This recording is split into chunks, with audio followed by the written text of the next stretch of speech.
지금 이번에 대법원이 보여준 태도는 이재명이 출마하는 것은 두 눈 뜨고 못 보겠다고 하는 결사항전 같아 보였거든요.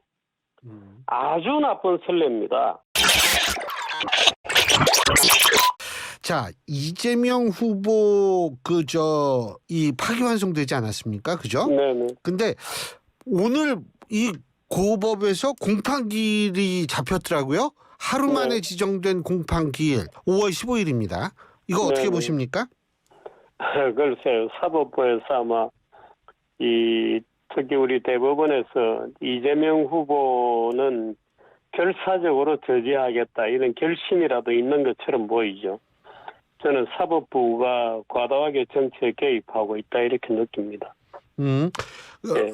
아니 사법부 올바르지 전체가요. 않다 이렇게 느낍니다. 사법부 전체가 그렇다는 말씀이세요? 네, 대법원이죠. 네. 대법원. 근데 고법이 대법원이요? 잡은 거 아니에요? 이 이 공판기일 잡은 거는요?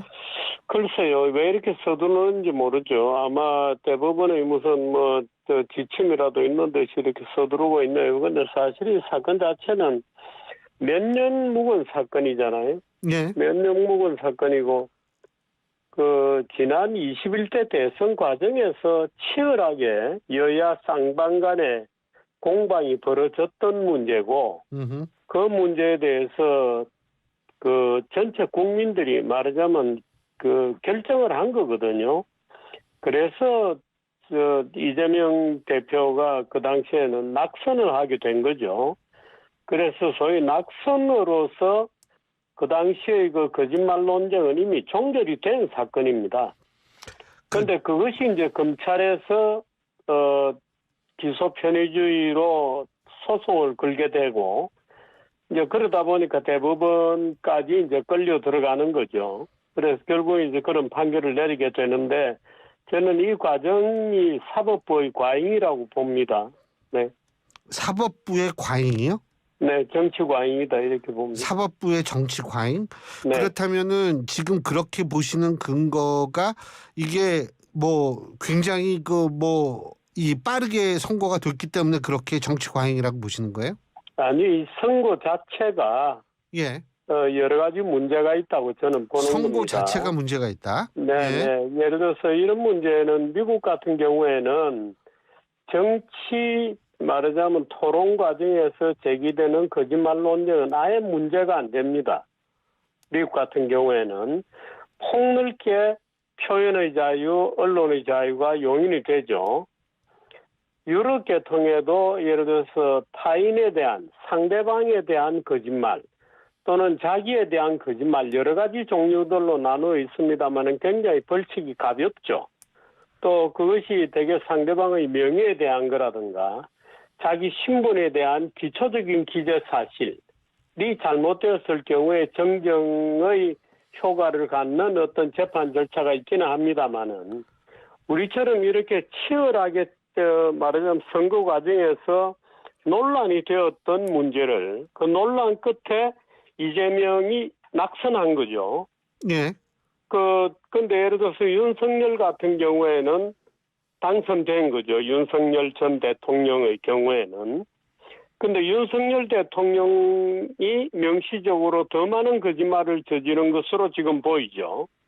근데 그분은 말하자면 아무 문제가 없고 낙선자에 대해서 이런 어떤 판단이 검사가 기소를 하고 우리나라는 기소 편의주의입니다. 기소 독점일 뿐만 아니라 편의주의로 돼 있어서 검찰이 처벌하겠다고 하는 의사를 갖고 있다는 사건이거든요. 그래서 이런 문제는 정치 과정에 맡겨두는 것이 옳다. 그래서 사법이 개입 안 하는 것이 맞다고 저는 보는 겁니다. 윤석열 전 대통령이 더 많은 거짓말을 했다. 이런 말씀 표현을 하셨는데요. 네. 예를 들면 어떤 근거에서 그렇게 말씀을 하셨는지 조금 더 설명해 주실 수 있습니까? 아니, 김건희 여사의 주식 투자 문제에 대해서. 선거 때 말씀하시는 거죠? 네. 예. 김건희 여사의 주식 투자 문제에 대해서 우리 집사람은 오히려 주식 투자에서 손실을 봤지 이득을 본 게 없다. 그 거짓말이 드러났죠. 예를 들어서 이런 거는 문제가 되는 겁니다. 사후적으로 진실이 드러났을 경우에 예를 들어서 윤석열 대통령이 그 본인의 장모에 대해서 예를 들어서 우리 장모는 다른 사람에게 단 10원 한 푼도 말하자면 손실을 끼친 적이 없다. 근데 어떻든 여러 번에 걸쳐서 사기 전과가 있는 분이죠. 이제 이런 것들이 모두 거짓말에 해당하는 거죠. 근데 그런 것들이 예를 들어서 사후적으로 밝혀진 것도 아니고, 예를 들어 이재명 후보 같은 경우에는 이미 그 당시에 예를 들어 김문기를 아느냐 모르냐는 문제로 국힘당에서 그 잘라붙인 사진까지 공개를 할 정도로 치열한 공방이 이미 지나갔죠. 그래서 국민들이 예를 들어서 이재명 낙선을 준 겁니다. 그런데 그 문제를 검찰이 다시 기소해서 처벌하는 것은 중처벌이죠. 그래서 저는 사법부가 여기에는 자제되어야 하는 거다. 지금 이번에 대법원이 보여준 태도는 이재명이 출마하는 것은 두 눈 뜨고 못 보겠다고 하는 결사항전 같아 보였거든요. 아주 나쁜 선례입니다.